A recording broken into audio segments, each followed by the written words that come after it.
Hi guys, तर आम्ही ना एक जाय राहिला ते यदा आम्हाला एवढी मोठी केकड दिसली ना, देखील जबरदस्त मोठी आहे ना.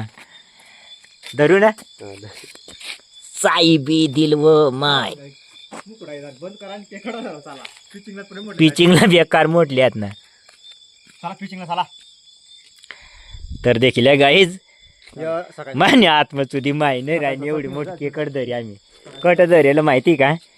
हे देखल्या त्या जैतापूरनी ज्या जोडी रीत ना पाणी बिनी ये देख कठ हे देखल्या अट एवढी जगाला दिसण्याला आम्हाला एक नंबर खतरनाक काळे केकड खतरनाक. हाय तर आम्ही गाडी अट लाई दिदेल गाडी अट लाई दिदेल आणि मागं फिरी जायला होता. टाक काय होणार नाही टाक.